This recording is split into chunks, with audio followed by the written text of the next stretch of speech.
The man standing before me had taken my daughter's life, and he had done it 99 times. Now, only one final chance remained. I clenched my teeth. This time, I refused to fail. It started on an ordinary day, when a news broadcast suddenly reported strange creatures, zombies, and before long, the world fell completely apart. In that moment, I swore I would get my daughter Domi out alive. But for a middle-aged man past his prime and a young girl, living in a world like this was no different from being trapped in hell, and just like that, we both died. Yet in the very instant all hope was lost, an angel appeared before me. I was given another chance. I jolted awake in a panic, only to find myself completely unharmed, and above my head floated a strange number. What on earth was going on? No time to figure it out. I rushed over and knocked on my daughter's door to make sure she was safe. Seriously, Dad, what are you banging on the door for at this hour? The moment I saw her alive, I was overwhelmed with relief. I grabbed her hand and we started to run. I'm tired, Dad. Let go, Domi said, irritated. There's no time. We'll die if we don't move. Before I could even finish the sentence, a zombie with a gaping jaw lunged right at us. When I opened my eyes again, time had rewound to before our escape, and the number above my head had dropped from 99 to 98. In that moment, I understood that number represented my lives, each one a chance to save Domi. So for my daughter's sake, I began throwing everything I had into it.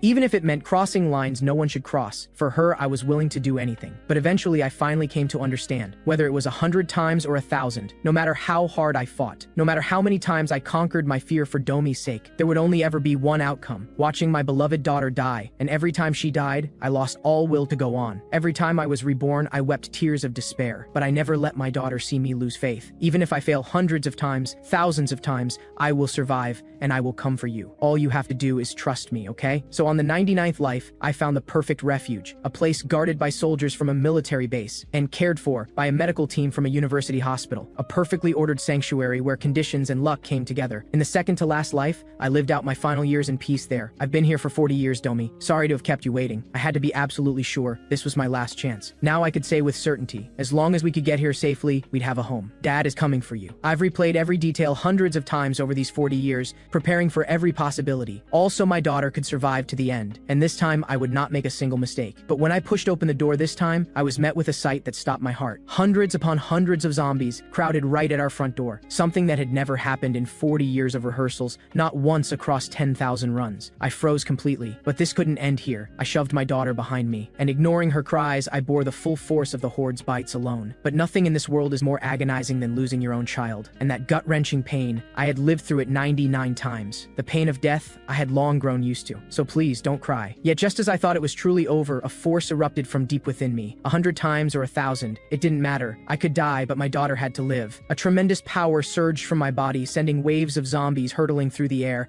Then I launched myself forward and tore into them like a man possessed. Even as they gnawed at me, I bit back without flinching. After a brutal, agonizing battle and an infection, my body underwent a profound change. A single beast-like glare was now enough to make every zombie stop dead in its tracks. 100 failures etched into my very bones, and now at last, a glimmer of dawn. Don't worry, Domi. Even if I'm no longer human, I will protect you until the very last moment. On the 7th day of the outbreak at Supermarket A, the two of us, father and daughter, drew the immediate suspicion of the soldiers there. What's going on here? Who are you? There are zombies everywhere. How did you get here without a scratch? The officer's veins bulged with fury. Answer me before I blow your head off. And what's wrong with your face? Are you some kind of a celebrity? Why are you wearing sunglasses? Get lost. Former Captain Cha Hai Rai of the Tiger Unit stepped forward. There's no room here, so go look somewhere else. Didn't you hear me? I told you to get lost. Cha Hai Rai snapped. I simply turned to leave without a word. My daughter has been out on the streets for a week. Her asthma just flared up and she's suffering. If you really can't take both of us, at least take her. Please, the soldier smirked. You're out of your mind. You really think that cheap sympathy act is going to work on our captain? But Cha Hai Ri, who had overheard me, was already in tears. Let them in. Don't get the wrong idea. We just need the extra hands to help protect the supermarket. I smiled quietly at that. Some things never change, Captain Cha Hai Ri. She was one of the soldiers who had regrouped in Zone M, cold as a snake on the surface. Yet for reasons unknown, she was always easily moved by parental sacrifice. I noticed then that Domi's condition was deteriorating fast. If she didn't rest properly, the consequences would be dire. This was part of the variable too. What had happened a week ago had clearly left a shadow on her. And then there was my own transformation, which even I couldn't fully explain. I had been bitten by zombies, and yet I was stronger than ever. Had I really become one of them? Supermarket A, where we now were, was the best early survival location available, stocked with everything you could need, and the only place with actual armed defense. Though one thing puzzled me, the building next door had collapsed. That had never happened in any previous run. One of the the soldiers explained it shortly after. 3 days ago, a horde surrounded this place. Our captain lured them all into the building next door, alone, then detonated explosives she'd placed in advance. Blew those zombies to pieces. Ha, they're definitely all blown to hell in there, and if any survived, they're trapped with no way out. Right then, my expression darkened considerably.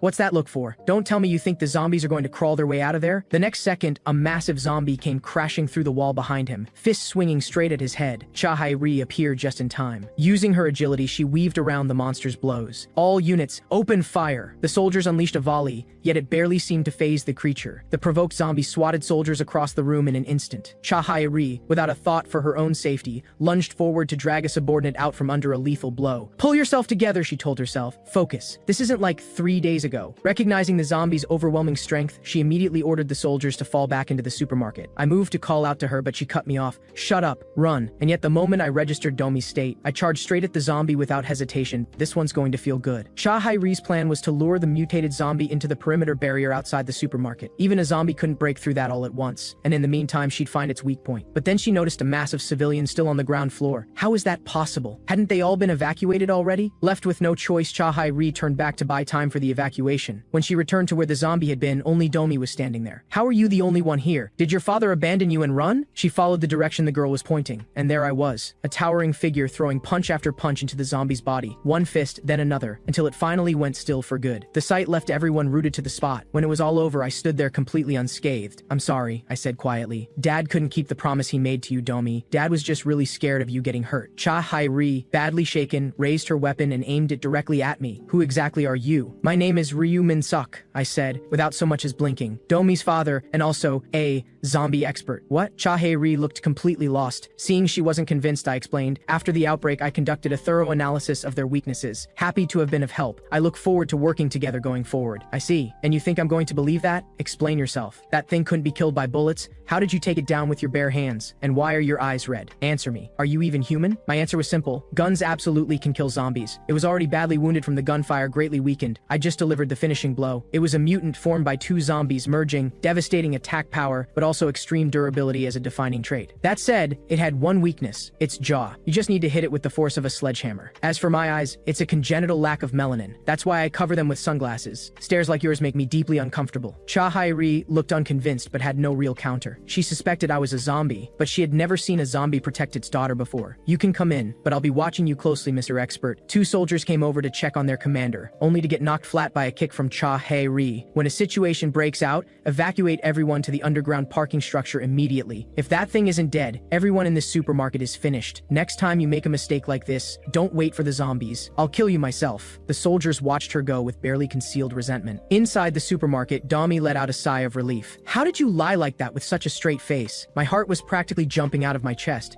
If I'd acted flustered, she never would have bought it. Besides, she's not someone who acts on impulse. You know her? Domi asked, puzzled. Flashes of countless past lives fighting side by side with her flickered through my mind. Never met her. Just a read on her character. The sunglasses you're wearing, Domi. You picked those out for me. You have to promise not to tell anyone about anything strange. If people find out, they might try to hurt you. That's our deal. Understood? Domi was right. If my identity were exposed here, people would descend into a hysteria beyond all control. When I returned with food for Domi, she had already fallen asleep from exhaustion. That gave me time to take stock of my own situation. The power that had entered my body a week ago felt strangely familiar, as if it had always been there from the very beginning. Something else nagged at me too. The zombies seemed to be escalating far faster than before. 100 zombies at our door. A mutant appearing just 1 week in. Across all 99 past lives, things had never moved this quickly, and I had a rough idea why they were changing. It was because of me. I could feel them searching for me, trying to root me and my daughter out, whether it was hatred or fear driving them. One thing was certain, in the eyes of the zombies, I was also a variable, but seeing every zombie in the area converging on this spot, I felt no fear whatsoever. Good. All gathered in one place saves me the trouble of hunting you down. No point in hesitating. Let's get this done. I still need to have dinner ready before my daughter wakes up. With that, I grabbed a metal ladder and started laying into the horde. Against pure, overwhelming force, no breed of zombie stands a chance. After a relentless bloodbath, every last zombie in the area had been wiped out, finished with one satisfying final blow. The next morning, as my daughter stirred peacefully from sleep and stretched herself awake, I had already prepared a healthy breakfast and set it in front of her. Eat up, Domi. You must be hungry. Meanwhile, Across the way in Chahe-ri's office, she was receiving news that left her speechless. Following 4 hours of howling through the dead of night, every zombie in the entire area had apparently been wiped out. That makes no sense. Are we supposed to believe they started killing each other? That many zombies completely annihilated in just 4 hours? Then something clicked in Chahe-ri's mind. She immediately assembled everyone. Effective immediately, Supermarket A will begin its evacuation plan. As word of the zombies' disappearance spread, the civilians were equal parts stunned and overjoyed. The zombies are really gone. We're safe. I quietly put a helmet on Domi's head. Domi, listen carefully. Whatever happens, you do not take this helmet off. Understood? At that moment, Chahe-ri stepped forward with her soldiers. For reasons as yet unknown, it has been confirmed. The zombies in this area have been completely eliminated. The civilians erupted in celebration. Then Chahe-ri doused it. And that's exactly why we need to leave. The crowd was incredulous. Why? If there are no zombies, why run? Chahe-ri explained. 3 days ago, before the radio went dark, she'd been in contact with the 2nd Mechanized Infantry Brigade. By all estimates, it was the last brigade-level unit with operational forces in the region, fully equipped and open to civilian survivors. But the crowd pushed back. You want us to leave everything based on one radio call? How do you even know it was real? You don't need to worry about that. I know our contact better than anyone. The warrior they call Blue Eagle. We can trust him completely. Trust? Don't make me laugh. Following a 3-day-old message is the same as walking into our graves. We must move. If the zombies return, we won't survive another wave. Absolutely not. We're staying. The zombies might not come back at all. Seeing the standoff between soldiers and civilians getting nowhere, I stepped forward. The zombies will come back. Who asked you? Save the Prophet Act for someone else, people jeered and shoved at me. I kept my voice steady and even. Staying here means becoming sitting ducks. Going with them doesn't guarantee your survival, but without the military, you will die. A silence fell over the crowd. When you put it that way, the captain isn't wrong. Without them, we wouldn't even be here. Let's go together. We've survived this long because of their protection. We trust the soldiers. We're following Captain Cha. Chahe-ri stared at me with quiet astonishment as I effortlessly won the crowd over. No need to thank me, I said simply. Talking people into things when the odds are against me. That happens to be one of my strengths. Everything I do for my daughter. And I believe the captain is more than capable of getting us there. So the escape began. A small convoy of buses moved through a broken, empty city. Refugees and soldiers alike on edge, nerves stretched thin. Then, without warning, a zombie appeared ahead, followed immediately by an entire swarm hurling itself at the vehicles. Chahe-ri barked the order to fire, splitting into 2 groups as she drew the zombies away herself. Exploiting the zombies' sensitivity to sound, Chahe-ri and her team hurled cans to distract them.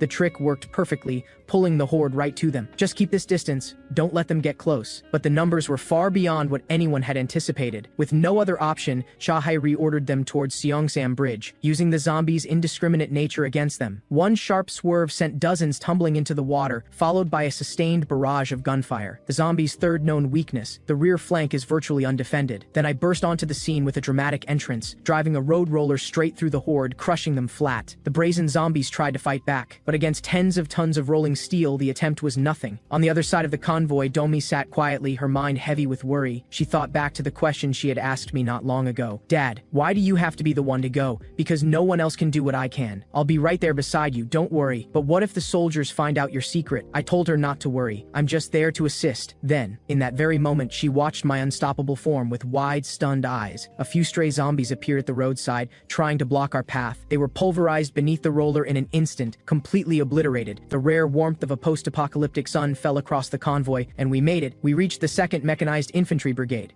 This unit had survived for a long time in the previous life thanks to strong leadership, one of the key staging posts on the road to City D, and we had made it here in just 8 days, faster than any prior run. Still, I couldn't afford to let my guard down. Getting stronger was no excuse for recklessness. If I slipped up, Domi could end up in danger again. You were incredible, Mr. Expert. The soldiers couldn't stop praising my driving. Honestly, I wasn't exactly thrilled about fighting alongside you, but you saved our lives. Even the stoic Chahe-ri offered a quiet thank you. Just then, someone came out to meet them. We've been expecting you, Captain Chahe-ri. This was Lieutenant Lee In-hee, company commander of the infantry brigade. I was notified today. Colonel Cha told me that with your abilities, you'd arrive by nightfall. He also said there'd be a stubborn, loud woman soldier coming. Then where is the colonel? Chahe-ri barely kept her temper in check. He's at the back gate. There was a zombie sighting. What? Chahe-ri couldn't believe it. Colonel Cha went out to handle it personally? No, that's not quite right. Right, fair enough. He's getting on in years. The colonel went alone. At that very moment, at the observation post above the back gate, soldiers began timing. 27 seconds.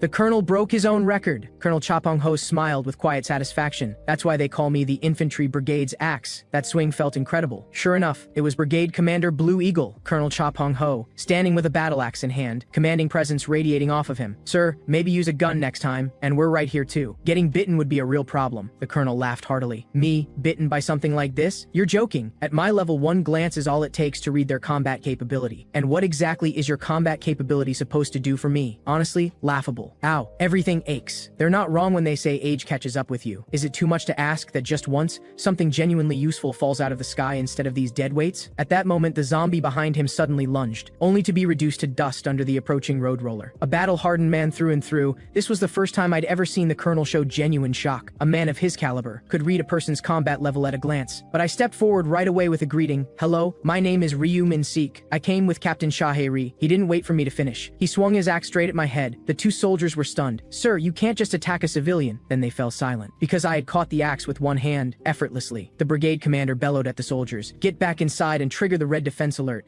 This man is a monster. You really can't be fooled, can you, Colonel Chapong-ho? I quietly took the axe and crushed the blade in my fingers like brittle stone. I need to stay here, which means I need your approval. And clearly, words alone won't be enough. So let me show you who I am, the way you like best. Chapong-ho cracked his knuckles, amused. I've lived long enough to meet every kind of madman. How did you know that kind of talk would get under my skin? With that, Chapong-ho leapt high into the air and came hurtling at me. Meanwhile, back at the brigade, the red alert had thrown everyone into a frenzy. Even Shahei-ri found herself with Captain Guo's weapon pointed at her. A monster attacking the brigade commander behind the base gave your name, Ryu Min-suk, that's what he called himself. The view cut back to me, quietly shattering the wall behind the brigade commander with a single strike. The colonel's eyes went wide. One punch did that, and you still dare call yourself human? He wound up a heavy kick and launched it at me. The next second, I simply vanished, then reappeared behind him at a breathtaking speed. But the punch I threw was slow, deliberately, and the brigade commander read it, sidestepping cleanly. He countered with a punch square to my face, and in that instant, something clicked for him. He grabbed my arm. Are you playing with me? You held back just now. You were letting me win. Yes, I won't deny it. If I'd gone at full strength, Colonel, you might not have survived. Chapong-ho went quiet and thought. He was right. From the moment we first made contact,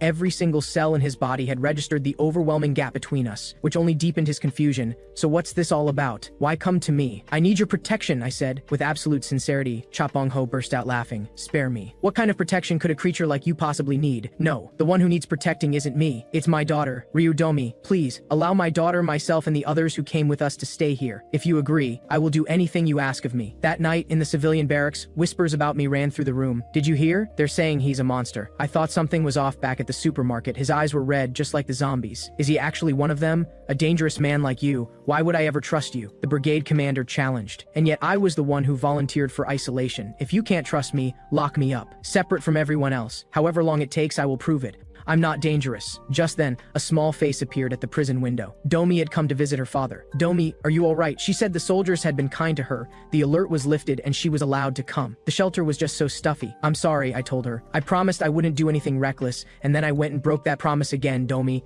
Dad must have let you down. Domi reached through the window and gave my head a gentle knock. Without you, there's no way any of us would have made it here safely. So hold your head up, no matter what anyone else says. I believe in you, Dad. Her words eased something deep in my chest. I have to go. Roll call is at 10. I'll get an earful if I'm late. Good night, Dad. But when she turned and walked away, her eyes were already full of quiet, tender tears. A moment later, a soldier opened the door. Mr. Ryu Min-sik, the brigade commander wants to see you. The view shifted to Brigade Commander Chapong-ho pointing at a map. 20 minutes ago, acoustic sensors detected a large number of survivor signals inside the collapsed subway station, along with an unidentified anomalous frequency. Our tactical priority is rapid mobility. Too many forces would only slow us down. So I'm sending in a select team. That team is me. And you, Ryu Min-suk. You said you'd do anything for your daughter. Well, here's your chance. With that, I snapped the iron chains off my wrists without effort. When do we leave? Inside the subway station, the trapped civilians were in desperate straits. A woman's young child kept crying out, "Daddy." Then a suffocating, oppressive presence descended from above. The zombies on the ceiling had spotted them. At that same moment, before the zombies on the ground could strike, a military vehicle came smashing through, sending them flying. The brigade commander grinned at me proudly. Tell me my vehicle's better than your road roller. A road roller has the power, but not the mobility. And for what we're doing right now, speed is everything. Because this mission has two serious variables. First, the entrance has collapsed and the subway tracks are blocked. And second, the more critical one. This unidentified entity is trapped in an enclosed space with the survivors, which means every second counts. We go in through the ventilation shaft, get the survivors out fast. Every single one. No one gets left behind. Clear. And then I threw cold water on it. The mission will fail. The timing changes each time, but this subway collapse always happens. You always come up with the best possible plan, Colonel. But in every single run, not one person has been saved. Cut to, the child's mother, hanging upside down in a web, along with the other survivors. "What is this?" she screamed in confusion, shrieking her son's name. Struggling violently, she snapped the webbing free, and one by one the others crashed down from the web alongside her, the mother still desperately searching for her child. Then, from somewhere above in the webbing, the nosy woman who had been watching everyone began to contort grotesquely. She opened a horrifying gaping maw and swallowed a man whole. "A zombie?" Everyone broke into a screaming run. "How is there a zombie here? Run!" Still the woman called out her son's name again and again. Then she heard it. A single small voice. "Daddy," coming from below, deep underground. She ran toward the sound into the darkness. "I'm coming, baby, wait for me." But when she reached the bottom, the sight before her stopped her cold. A monstrous infant-shaped zombie grinned at her with blood-soaked teeth. "Daddy," the zombie called out. "No, this can't be real. This has to be a nightmare, a horrible nightmare." Then in the next instant, a vehicle wreathed in flames came smashing straight through the subway station wall. The explosion sent the zombie hurtling backward. I told the brigade commander, "Conventional tactics won't work here. Only something unconventional will do." This type of zombie is called a flayed walker, a high-level, spider-type zombie that sedates its human prey before hunting them, and mimics human form to lure in its victims. The disgusting creature launched a stream of webbing at me. I drove my fist straight into its face. Fire is its one true weakness. Just keep it suppressed with flames and it's done. But at that moment, a rock came flying at me. "Stop, please. Don't hurt my child." I didn't flinch. I kicked the zombie aside. My daughter's face flashed through my mind, and my contempt for this hideous thing that dared to scream "Daddy" only burned hotter. I put everything I had into a single punch at its jaw. The force sent it spiraling into its death throes. A savage kick followed, shattering whatever semblance of form it had left, ringing an agonized howl from it. Blow after blow stripped away the disguise entirely. There it is. That's the sound something like you should be making. From now on, the only noise you'll ever make is screaming. Then I tore it apart piece by piece without mercy. Outside at the main entrance, the survivors were barely holding the zombie horde at bay. A sharp, choking smoke suddenly swept over them, and that's when they noticed. The zombies had all gone completely still. The reinforced door blew apart with an explosion, and through the blast I emerged like a figure out of legend,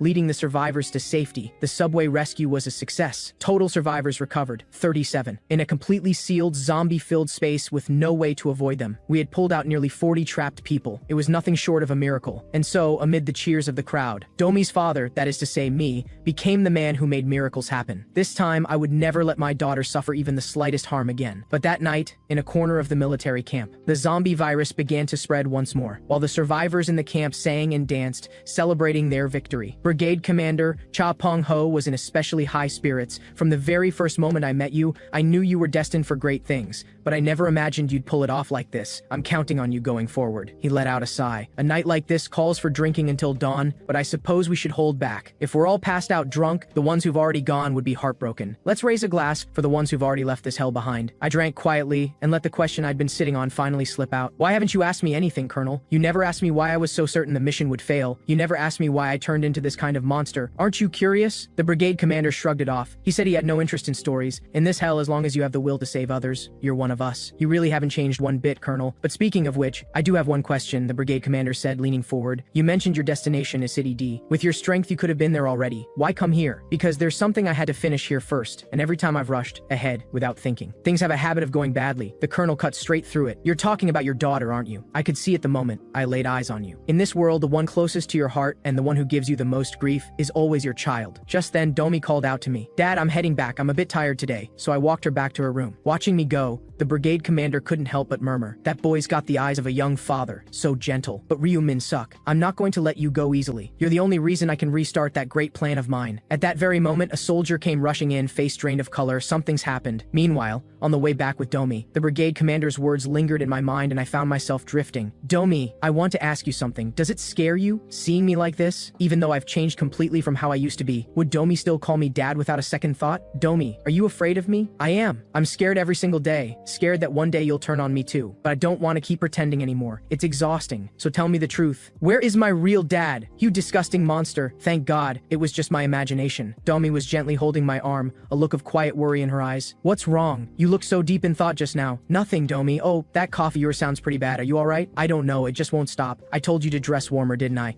Go inside for now. I'll go get you something for it." Suddenly, my crimson eyes filled with killing intent. My hand shot out and lunged toward Domi. saw me. "Dad, what are you doing?" I opened my palm to reveal a single red-eyed mosquito crushed inside. At that same moment, an alarm tore through the camp. Black alert. Black alert activated. All personnel seek shelter immediately. There is a zombie inside the base. I had told the brigade commander those zombies were only going to keep getting stronger and smarter. Their threat to us will never stop. Still, a small mutant zombie was no match for the brigade commander at all. The Blue Eagle, a man who soared above every battlefield, neutralized it in an instant. Even so, a zombie breaching the base was enough to send everyone into a state of panic. Cha Peng-ho immediately ordered everyone move to the shelter. "How did this damned virus get inside my base?" he seethed. Then he noticed it. On the infected skin, a raw crimson wound, exactly like a bug bite. Another infected zombie came lurching in. The brigade commander kicked it across the room, then drove his fist straight through it. "Hey, you, go get my gear, and you, find Ryu Min-suk, tell him to suit up. These suicidal zombies dare show their faces in my territory? This is my ground. This kingdom that I, Cha Peng-ho, built with my own hands." As the zombies came one after another, even the brigade commander found himself in a hard fight. I quickly got Domi fully geared up. "Don't take any of this off this time, understand? Dad, isn't this a bit much? What kind of zombie is it this time? You know, don't you, Dad?" I explained. "This one is called Mosky, a mosquito-type, ultra-small mutant zombie. Once bitten, the incubation period varies, but everyone eventually turns." That thought sat heavy in my chest. The reason I hadn't anticipated this was simple. Even across all my past lives, I'd only ever encountered this breed once. But that's no excuse to let my guard down now. If anything happened to Domi, it would all be over. The Mosky would keep coming, but they were only the secondary threat. When Chae-ri got word that the zombies were insects, she was completely taken aback. But upon hearing it was the assessment of her expert, she covered herself with a veil and didn't question it. She turned and gave the order, "Cover every inch of exposed skin, then join the internal suppression operation immediately." A sentry at the base reported in, "There's a strange zombie outside. Looks exactly like a giant toad." Then the toad creature suddenly threw open its mouth wide, and tens of thousands of red-eyed mosquitoes came pouring out in a swarm, so thick and vast they nearly blotted out the sky. Chae-ri was just about to order everyone inside the buildings when she saw me spring into action. A moment earlier, when a soldier had pushed me to move out, I had snapped back. "I'm a civilian. You're the soldiers. I'm not saying it again. I'm staying here." Domi quietly put my hat on for me. "Don't worry, right now it's not just a mosquito that can't touch me. A lion couldn't either. I want everyone here to survive, but there's nothing I can do. But Dad, you can." The view cut. I raised a flamethrower, pulled the trigger, and a torrent of fire incinerated the entire swarm to ash. The toad creature stumbled back in terror, then leapt up, desperate to flee. Without hesitation, I jumped down from the tower and joined Chae-ri in pursuit. She confirmed the target. "That's the one that threw our whole base into chaos, isn't it? You know how to take this one out too, right?" "I do," I said, without a shred of doubt. "Then handle it first, and brace yourself afterward. I've got a whole list of questions I've been saving up for you. If you try to feed me lies, I will not let it go." The toad then retreated into a cave. Inside lurked a high-level mutant zombie capable of replicating its own subsidiary organisms and multiplying their numbers indefinitely, the Strid. As its host, it typically hides in dark, damp places, nearly impossible to find, until now. As the Mosky kept spitting out wave after wave of mutated mosquitoes trying to break through, Chae-ri stood at the exit with her flamethrower, already sealing off every escape route, not giving them even a crack. I knew exactly what made this zombie so dangerous. Its breeding was endless. Kill the host, and the subsidiary organisms could revive it. The symbiotic relationship meant that even eliminating the host wasn't enough as long as a single subsidiary survived. But the solution was straightforward enough. Seal them in and keep killing, until the multiplication stopped entirely. And frankly, finishing these things off in one quick sweep wouldn't be nearly enough to satisfy my anger. I launched myself in and threw myself into the thick of it. The cave filled with the sounds of frenzied screaming. Chae-ri stared in disbelief. "What is that madman doing in there?" Ryu Min-suk. A few days earlier, when she'd heard the brigade commander wanted to bring me in as support,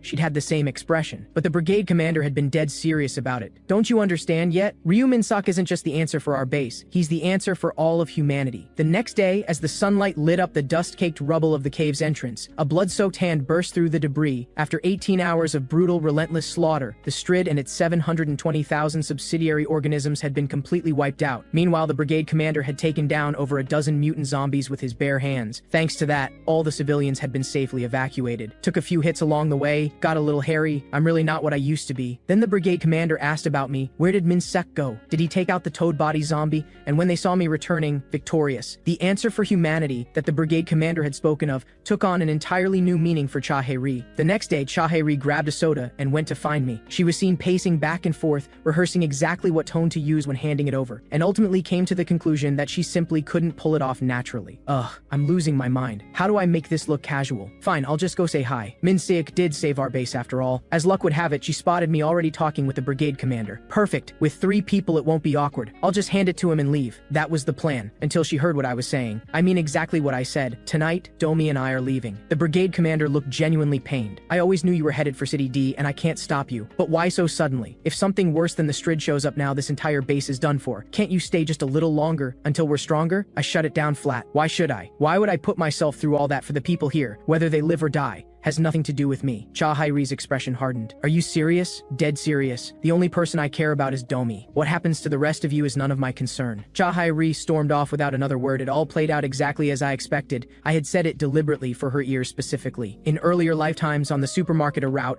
something like this would occasionally happen. The longer Cha Hairi and I fought side by side through life and death, the more attached she would grow, and I had to cut that off at the root before it went any further. That was the only way to keep her safe. Hearing what I said, the brigade commander urged me to reconsider. Think clearly before you act. Ryu Min Suk, given the current situation, can you truly be certain City D is safe? Why not stay here and work with me to build this base into the strongest refuge there is? It was a tempting offer. With the 2 of us, it wasn't impossible, but time was something I didn't have. In the previous life, the Strid appeared in year 10. This time it had shown up in 10 days. If other high-level zombies were moving at the same accelerated pace, this base would be rubble before it ever had the chance to grow strong. I said what needed to be said, simply and plainly. I've made up my mind. Tonight, Domi and I are going to City D. But Colonel, I do have one more thing to propose. I know your goal is to build the strongest refuge humanity has ever seen. So come with me and see for yourself what you've been so curious about, the fate of the City D refuge. So the Colonel and I set out together, forming the City D expedition, and we were underway. The zombie ahead had hide so thick and dense it could survive a direct lightning strike. I explained to the Colonel, this one is called Biskex, a slug-type high-level mutant zombie. Its defining trait, it's venomous. Every part of its body carries lethal poison. A single touch could kill you. However, it's nocturnal. When exposed to ultraviolet light, the toxin secreted through its skin solidifies, drastically slowing its agility. When that happens, you just need to sever the protruding mass on top of its head to finish it off. With that, the Colonel confirmed there were no living creatures in the immediate area and ordered a rest stop. The information sparked a discussion between 2 soldiers. The more I watch him, the stranger it gets. How does this Ryu Min Seok know so much about zombies? Well, he's the expert, isn't he? So what? Does being an expert mean he went through the outbreak earlier than us? And the brigade commander, going along with his nonsense when we're already short on ammunition? The commander's getting old, his head's starting to go a bit soft. Anyone talking like that would be an insult to our brigade commander, wouldn't you say? The soldier who said it promptly received his reckoning. Meanwhile, Domi had just climbed out of the vehicle and was stretching when I came up from behind. She nearly jumped out of her skin. What is wrong with you? Sneaking up on me like that? I'm still not totally used to your face, she admitted. A wave of guilt washed over me. Sorry, Domi. Am I not much like your dad anymore? I mean, I've changed so much. Is it hard to still think of me as your dad? Thank you for still calling me dad. Even as I said it, I couldn't stand how rambling it sounded. But this question had gnawed at me for so long that I hadn't been able to say it out loud, because the truth was I was terrified of what Domi might say. Then she pointed at my eyes. They're still the same. Were my eyes bloodshot this much before too? What? No, it's not the color, Domi said, drifting into thought. From the day we said goodbye to Mom, all the way until now, Dad's eyes have always looked the same. That look, like you believe you're the most pitiful person in the world, always carrying that guilt for me in your eyes. Honestly, every time I see that look on you, it drives me a little crazy. The most pitiful person in this world is you, Dad, not me. 2 weeks ago, one day, someone came through the front door looking like they'd been through a war, and I saw that look again. In this world, the only person who would ever look at me with eyes that gentle is you, Dad. The view shifted to the following day. Facing the zombie now, sluggish from the toxin solidifying across its body, the Colonel simply ordered a full barrage. Just as the zombie was wailing in agony, I stepped onto its back and launched into the air. Twin blades in hand, I brought them down with everything I had and split it in 2. The soldier who had been grumbling just yesterday couldn't believe what he was seeing. That's impossible, and the brigade commander simply gave him a pat on the head. I understand your skepticism about Ryu Min Suk, but I'm afraid you no longer have the luxury of doubting him. In this hell, all we can do is trust that man. In my 99th life, the journey to City D had taken 378 days, and yet in this, my 100th life, just 14 days after the outbreak began, we arrived at the City D we had dreamed of. National Military Command Headquarters. Most of the city had fallen,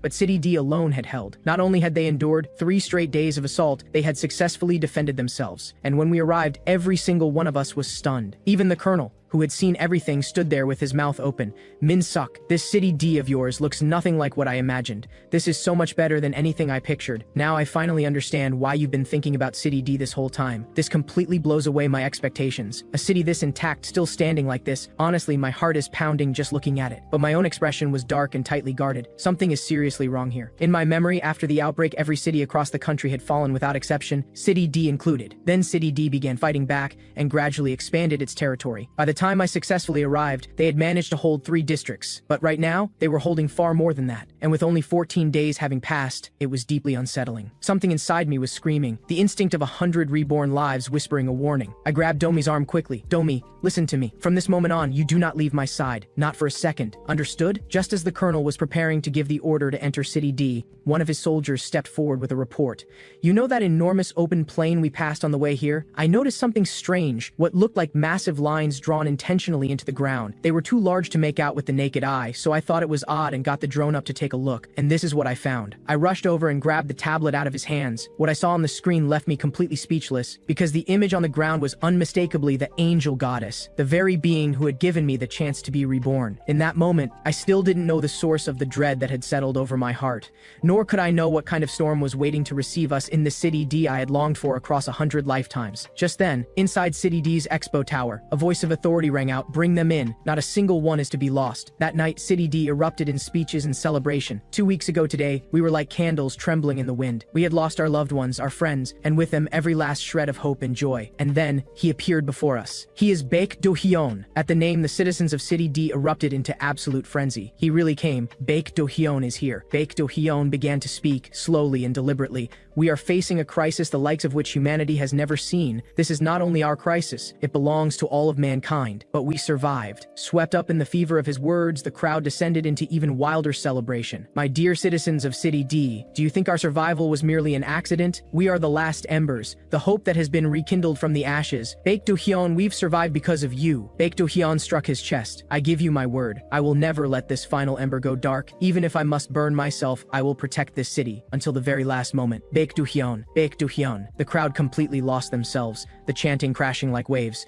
The colonel looked stunned. Ryu Min-suk, is this the City D you told me about? No, this is the first time I've ever seen anything like this. And that man, that's when I noticed, the figure standing behind Baek Do-hyun. In the previous life, that was the central figure in City D's reconstruction under the Blue Eagle. Now it looked like he'd been reduced to a supporting role. But the most important thing was, there was someone missing. The Blue Eagle unit's leader, the hero, Shinji Woo. Where had he gone? What kind of variable had altered City D so completely? Then Baek Do-hyun's tone shifted. Today, our beloved goddess has brought new companions to this city. Here they are. Let's welcome them with a round of applause. At that instant, a powerful explosion rang out. A smoke grenade. I shielded Domi and shouted for everyone to cover their mouths and noses. As I was trying to figure out who had thrown it, Baek Do-hyun collapsed onto the ground, coughing violently. Then a soldier stepped forward and pressed a gun to his head. He pulled the trigger, and the crowd erupted in screaming panic. In the same moment, Baek Do-hyun was shot. The assailant was swiftly subdued by Blue Eagle unit soldiers, and the would-be assassin was none other than their own former leader, Shinji Woo. Shinji Woo bellowed at the crowd. Citizens, it's over. Please wake up. Don't you see what's been happening? We've been deceived by Baek Do-hyun all along. You have to open your eyes. And then Baek Do-hyun, whose head had just been blown open, got up. After a brief stunned silence, the crowd plunged back into frenzied joy. He's alive again. Mayor Baek Do-hyun came back. Shinji Woo stood there powerless, his eyes wild with fury. Baek Do-hyun, you monster. Baek Do-hyun smiled faintly. Today is a day of very special significance. That despicable demon attempted to assassinate me on this very day. And so the long-awaited day of judgment has finally come for the demon, Shinji Woo. The cult-like crowd erupted all over again. Shinji Woo, you wretched demon.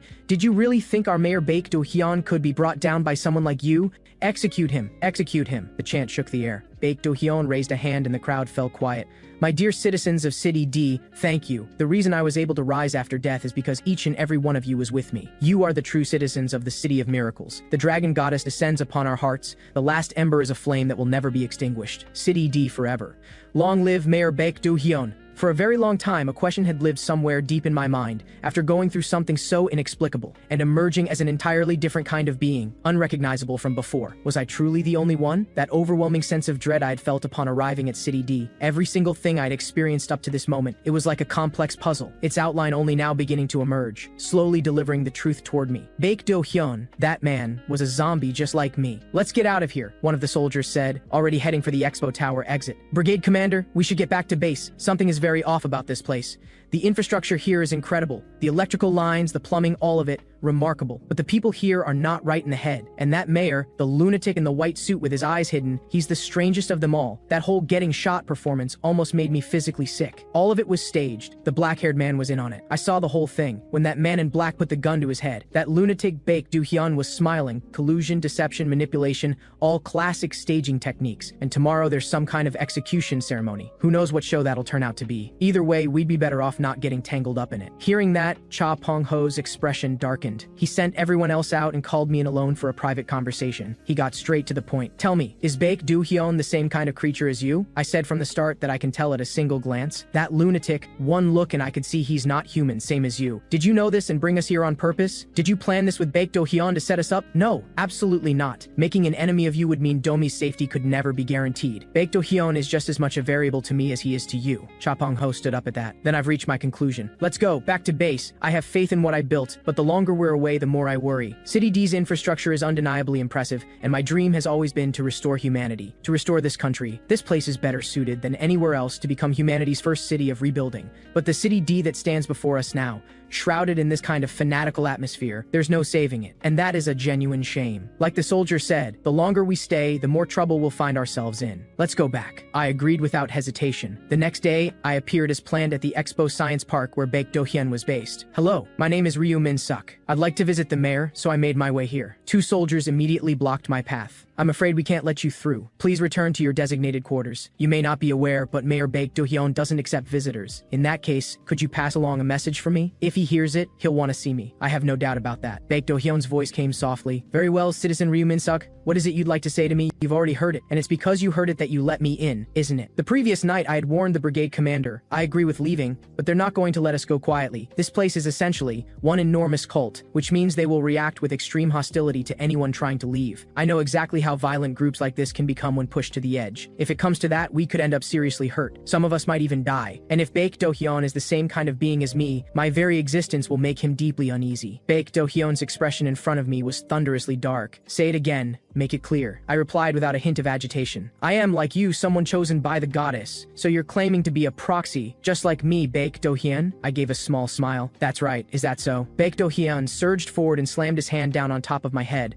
You have some nerve. Who do you think you are comparing yourself to me? Come on then. Let me see for myself whether you truly are chosen by the goddess, or just another cunning, despicable demon. The previous evening, from somewhere deep in Baek Do-hyun's dark subconscious, a sharp and acrid scent had reached him. Having never encountered it before, he had turned, filled with curiosity, to notice a luminous figure standing behind him. What's your name? The unpleasant smell you gave off yesterday, it's just as strong today. I've been meaning to call your group in and ask you about it, but I didn't expect you to come find me first. Just who do you think you are, daring to compare yourself to me? Then a tremendous force erupted, forcing him to fall back. He looked down to find his own fingers had been twisted into knots, and my eyes burned red like something from the beyond. Baek Do-hyun, feeling genuinely threatened for the first time, lunged at me in a fury. Two colossal forces collided and the impact shook the room. Deputy Mayor Kim Sang-jung came running at the sound. The guard explained, there was a massive commotion inside the office, and Mayor Baek Do-hyun isn't responding to calls. Then what are you standing around for? Open the door and check on him. If something happens to the mayor, can you answer for it? But sir, the mayor told us under absolutely no circumstances to come in. He said he had important matters to discuss with Citizen Ryu Min-suk. Inside the office, the two of us had fought each other to a standstill, both covered in blood. Baek Do-hyun, staggered back repeatedly by the force of the explosions, finally shifted into a serious stance. Ryu Min-suk, I suppose I have to admit it. At the very least, you're not like Shinji Woo, someone who only knows how to talk. But even so, you and me being the same? Those words I still cannot accept. Let me make an exception and show you just how powerful the blessing the goddess has granted me truly is. But at that exact moment, the deputy mayor, oblivious to the gravity of what was unfolding, pushed open the door and walked right in. Mayor, are you all right? What happened to your clothes? And what on earth happened to this office? Baek Do-hyun deflected smoothly. I suppose our conversation got a little heated. Sorry for the trouble, Deputy Mayor, but it seems you didn't hear my question. Why did you come in, Deputy Mayor? I, Baek Do-hyun, made it very clear that no one was to enter. And then in that moment, I dropped to my knees in front of Baek Do-hyun. I believe you've misunderstood me. When I said we were the same just now, I wasn't trying to compare myself to you. I was saying that as fellow brothers, others blessed by the goddess. I wish to serve you, Mayor Baek. The previous evening, the brigade commander had pushed back on my plan. You want Baek Do-hyun to take a liking to you? Are you planning to bow down on your knees in front of him too, like you did with me? If that's what it takes, I have absolutely no problem with it. I've heard the people in power tend to respond well to exactly that gesture,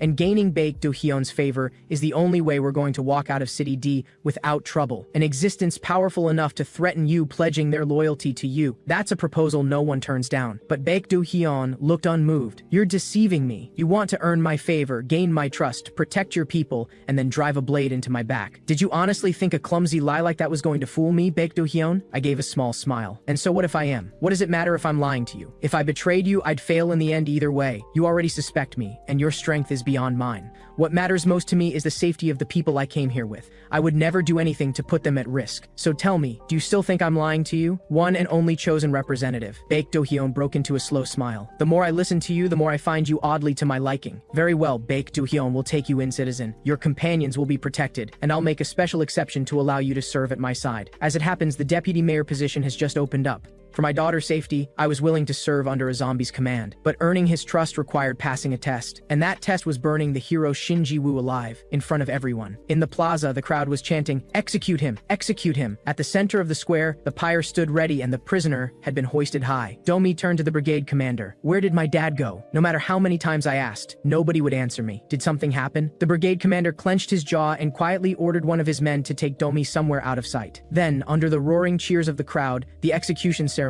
began. Mayor Baek Do-hyun spoke slowly and deliberately. Before the execution, there is some unfortunate news I must share with everyone. The despicable demon Shinji Woo attempted to escape this very morning, and in doing so, brutally murdered our deputy mayor Kim Sang-jung. A wave of outrage erupted from the crowd. What an absolute monster. Baek Do-hyun put on a show of grief. The fault lies with me for failing to protect the deputy mayor. My heart has been in agony since this morning, but the all-knowing goddess has sent us someone worthy to fill the position of our new deputy mayor, and today, he will stand beside me as we punish the cunning demon together. His name is Ryu Min-suk. The reason I stood there holding a torch was because this was the test Baek Do-hyun had set for me. He wanted me, as deputy mayor, to personally put the demon to death. It is the destiny of those who have received the blessing to kill demons. Accept that destiny and I will accept you. When the crowd saw me raise the torch, they erupted into frenzied cheering. Colonel Cha-pong-ho stood to one side, face dark as a storm cloud. The night before, he had been beside himself. What? That lunatic wants you to kill someone tonight? That's enough. We're leaving tonight. But I stopped him. We can't go. As long as Baek Do-hyun remains in City D, leaving like that carries too much risk. Coming to City D, getting tangled up in all of this, that's on me. When it comes to protecting Domi, I have no interest in drawing any moral lines. The flames poured down and caught the pile of wood below. The figure tied above endured the searing heat. The crowd celebrated, drunk on the sight of their demon burning. Then Mayor Baek Do-hyun leapt to my side. In the name of the goddess's chosen proxy, I hereby declare, from this moment forward, Ryu Min-suk, you are sworn to Baek Do-hyun. Do you accept? I accept. Citizens, let us rejoice. For our new deputy mayor, Ryu Min-suk. Another wave of thunderous cheering swept through the crowd, drowning out even the agonized cries rising from the flames. The view cut to after the ceremony. 3 soldiers escorted the new deputy mayor back to his room. Inside, Cha-pong-ho and the others were already waiting. But when the deputy mayor removed his hood, an unfamiliar face was revealed. Pleased to meet you. I am Shinji Woo, captain of the Blue Eagle Unit, Jiryong Joint Command Headquarters. The room went utterly still. The brigade commander could only shake his head. That man is completely out of his mind. It had all been part of my plan. For Domi's sake, I have no use for moral lines. But this time, I didn't need to cross them. Tonight, I would earn Baek Do-hyun's trust, while simultaneously pulling off a switch, rescuing Shinji Woo from the flames, and this plan, only I could have carried it out. The next day, I arrived for the deputy mayor's inauguration ceremony. I'm sorry, Mayor Baek Do-hyun, I'm late. Baek Do-hyun smiled. Understandable. After everything that happened last night, I'm sure you didn't sleep well. Even I can still see it all vividly when I think back on last night. The fact that you eliminated the demon without a moment's hesitation was truly reassuring. Still, try not to be late next time. I, Baek Do-hyun, have no fondness for dogs that don't listen to their master. Are we clear? I could only nod. Baek Do-hyun added, by the way, Shinji Woo burned extremely cleanly, though there was a small piece of remains left, looked like the right arm. What he didn't know was that the one who had been executed in the flames last night was me. The previous night, Shinji Woo had expressed his regrets. I thought I had mentally prepared myself, but seeing you like this, I still can't quite accept it, Mr. Ryu Min-suk. I shrugged it off. I was late getting to you. Finding you without being seen wasn't easy. Shinji Woo thanked me again. Either way, if it weren't for you, I'd have been dead long ago. It was a plan thrown together in a hurry, but it worked well enough. At that, Shinji Woo let out something that had been eating at him. Having Baek Do-hyun right there in front of me and still having to hold back my anger, that was agony. But after everything that happened, there's one thing I know for certain. I cannot kill Baek Do-hyun myself. And there's one other thing I'm certain of. Mr. Ryu Min-suk, you can. I didn't follow. Why would I want to get rid of him? I'm the deputy mayor now. I have no reason to do that. And please don't misunderstand me. The only reason I saved you was because I had the means to do it. If I hadn't, I would have let you die without a second thought. Besides, I'm genuinely curious. Why do you want Baek Do-hyun dead? I'll grant you, his character is brutal, but he did hold City D together, didn't he? Mr. Shinji Woo, do you think you would have done any differently? At that, Shinji Woo slammed his fist on the table. Do you have any idea what Baek Do-hyun has done to this place? And you say that? From yesterday until now, have you seen a single citizen out on the streets? The last hope, the undying ember, the city of miracles. Shinji Woo's voice rose to a shout. I don't know everything, but citizens are being kept locked inside their homes. They only come out for the rallies like puppets on strings. And they're always singing that same song, wild-eyed, over and over. Alright, I'll admit it. He held this city with strength that defies all reason. There was even a time when I let myself imagine he might be the one to save our nation. I gave a small smile at that. Sounds like someone else I know. Shinji Woo pressed on. Before all of this, Baek Do-hyun and I protected City D together. But something was wrong from the start. Wherever we recaptured territory, there were almost no survivors. Then one day, while searching the Mibong Mountain area, my team and I found an abandoned warehouse. And inside that warehouse, we found the truth. Civilian victims hanging in the air. Baek Do-hyun, barely clothed, barely human, was feeding on them. When he saw us, he began to laugh. A wild, unhinged laugh. And to keep us quiet, he tried to kill us all. So please, I'm asking you, Mr. Ryu Min-suk, you are the only one who can restore this city to what it should be. My expression didn't change. I'm going to pretend I didn't hear any of that. I turned and walked out, ignoring him as he called after me. In City D, as long as I go against Baek Do-hyun's wishes, my daughter's safety cannot be guaranteed. I'm not a hero. I'm just a father who wants to live with his daughter. Domi, when did you come in? Did you hear what Dad just said? She shook her head. Not a word. Then get some rest, Domi. At that moment, Shinji Woo called after me one more time. Mr. Ryu Min-sik, do you truly believe that Baek Do-hyun is none of your concern? Every citizen in City D is required to attend Baek Do-hyun's rallies. Haven't you noticed anything strange? Among all those citizens, why are there no young women? At that very same moment, inside the mayor's office, once I had confirmed that all members of the expedition team had safely departed, a killing intent surged through my hands. I shot forward and struck at Baek Do-hyun from behind. One impact, and his head hit the ground. Meanwhile, the City D expedition team led by Cha Pong-ho slipped out of the city without incident. The fully armed guards didn't dare defy the deputy mayor's orders. One of the soldiers couldn't help but grumble. Ryu Min-suk becoming deputy mayor was a bit much. There were plenty of other ways to sneak out. Another soldier defended the decision. The method we used had the highest chance of success. That man, as long as his daughter is safe, he doesn't care what happens to himself. At that point, Brigade Commander Cha Pong-ho called out to Domi. Young lady, are you worried about your father? Min-suk already told you. He'll be back as soon as he's finished. Domi's expression was quietly troubled. I'm not worried. Dad is kind of an idiot. He always ends up the one getting hurt. It was never his fault, but he always apologized first. I used to hate that about him. But there was this one time I was being bullied and Dad showed up. And it was like he became a completely different person. It was the first time in my life I'd ever seen him that angry. And then just last night, I saw it again. That same look on his face as that time. I'm not going to ask what happened. I just want to know one thing. Dad, he is going to come back safely, isn't he? The brigade commander gave her head a light tap. How could he not come back? With a daughter like you waiting right here for him. I kept things from you all this time and I know that hurt, but this I can promise you. Min-suk will be back before you know it. That said, Cha Pong-ho's palm was already slick with sweat. Min-suk, I will never doubt your strength, but you better watch yourself. Baek Do-hyun is not someone to take lightly. Back in the office, Baek Do-hyun's headless body came hurtling straight at me. I braced myself and held my ground against the onslaught. There was nothing to do but let Baek Do-hyun retrieve his own head. The monster before me radiated murderous intent. Why? I trusted you, Ryu Min-suk, and this is how you repay me? You're wrong. I was never on your side. Not for a single moment. With blinding speed, my hand shot out again toward his skull. Baek Do-hyun blocked it and smiled with contempt. To think that someone chosen by the goddess would fall this low, becoming a demon like this. How truly sad. Have you forgotten? My power can suppress yours. You cannot beat me. But the very next second, his arm buckled and twisted under the force of my blow. Then I gave him no mercy. A one-sided, relentless beating. Baek Do-hyun's body was sent crashing like a cannonball.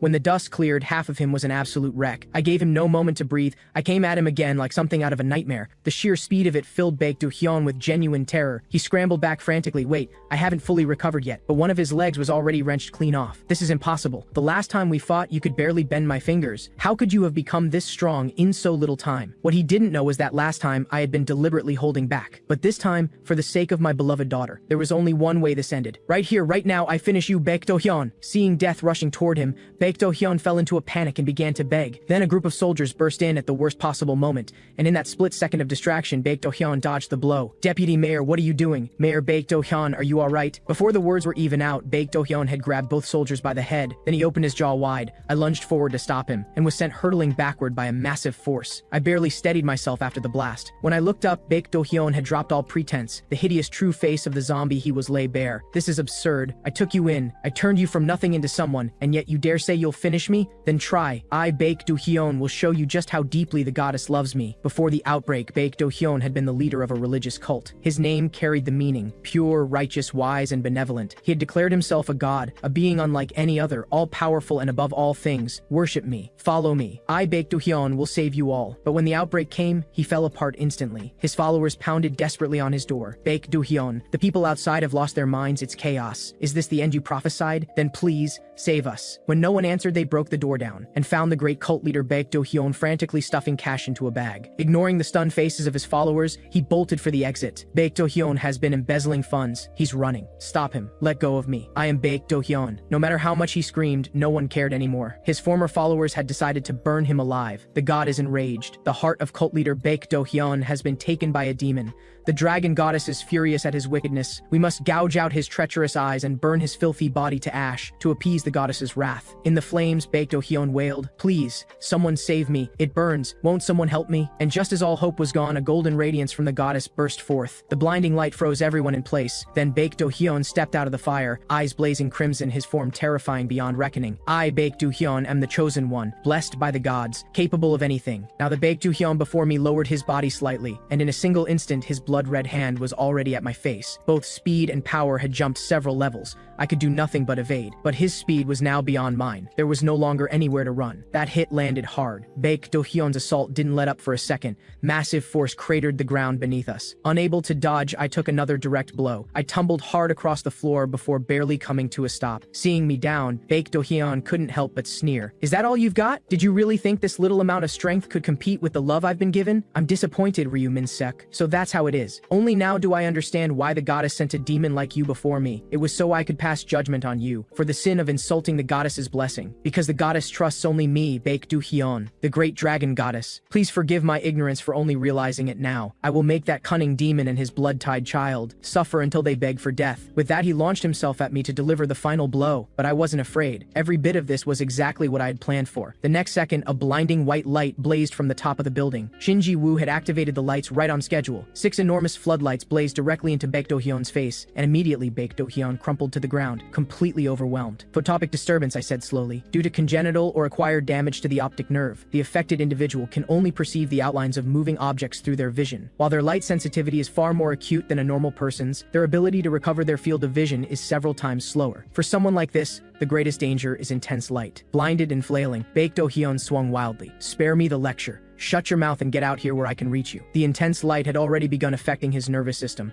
causing it to spiral out of control. A nervous system pushed beyond human limits meant his suffering was multiplying by the second. I stepped out calmly and stood before him. "With your blessing mode activated, every nerve in your body is running completely haywire right now, isn't it?" Baek Do-hyun's voice cracked with horror. "You planned this from the very beginning, didn't you? Acting like you were testing your strength against me to provoke me, getting me to awaken this body, then pretending you couldn't beat me to lead me here. Every single part of this was your plan from the start?" I confirmed it without hesitation. "Your strength and speed both surpass mine. It does seem you've truly received an extraordinary amount of love, but what you don't know is, compared to the power that comes from receiving love, the power that comes from trying to protect love is far, far greater." And so, with a set of brass knuckles on my fists, I gave Baek Do-hyun the beating of his life. The man who had caused untold suffering was pounded into pieces. Baek Do-hyun could no longer regenerate. After 3.5 hours of combat, it was over. Shin Ji-woo stood looking at the wreckage, his years of grief finally giving way. "Baek Do-hyun, I never thought I'd live to see you lying there like that. It's truly unbelievable, Mr. Ryu Min-seok." I kept it modest. This was all thanks to Captain Shin Ji-woo's intelligence work. No, even with his vision stripped away and his nerves out of control, Baek Do-hyun would never have been brought down so easily. The only reason you won was because you were simply stronger than him. Then, just as we believed it was finished and prepared to leave, the goddess's voice echoed inside what remained of Baek Do-hyun. "Rise," and with the heart and the shattered remains beating wildly back to life, a monstrous zombie resembling some enormous centipede erupted from the ground. Shin Ji-woo stared in disbelief. "Baek Do-hyun is still alive? I've never seen this form before." One look was all I needed. This was a tardigrade-type high-level mutant zombie. The tardigrade, truly unbelievable. Baek Do-hyun's true nature was a high-level mutant zombie all along. No time to hesitate, I grabbed Shinji Woo and we ran. If it really is a tardigrade, then it has one more trait to account for. The next second, the tardigrade's body began to expand and stretch skyward, growing like a tree shooting toward the heavens. Meanwhile, back at the deputy mayor's inauguration ceremony, hours had passed with no sign of anyone. The guards had heard tremendous sounds from inside but didn't dare go out to investigate. The fate of the previous deputy mayor had left them deeply afraid, yet after more than 3 hours they couldn't help but worry. Then the tardigrade's massive body exploded straight through the entire building, a silhouette like a pillar of the sky lined with rows of razor-sharp fangs. The expo tower, it's collapsing? What is that monster? The crowd scattered into blind, screaming chaos. What on earth is happening? That monster isn't the expo tower where Mayor Baek Do-hyun is based? Mayor Baek Do-hyun, where is he? While everyone fled in terror, Shinji Woo raised his flamethrower and aimed straight at the zombie. I'm right here, Baek Do-hyun. Sure enough, Baek Do-hyun was drawn to it immediately, opening its massive jaws and lunging towards Shinji Woo. Shinji Woo grabbed a rope and swung clear, then mounted the waiting motorcycle and tore away at full speed. He recalled what I'd told him just moments before. The tardigrade's outer hide is tougher than high-tensile steel, and the harder you hit it, the more its structure reinforces itself. However, while its exterior is near impenetrable, its internal organs are surprisingly fragile. Shinji Woo followed the agreed-upon plan, luring Baek Do-hyun along the route we'd mapped out, until he finally stopped in front of the designated building. And there I was, chainsaw already in hand,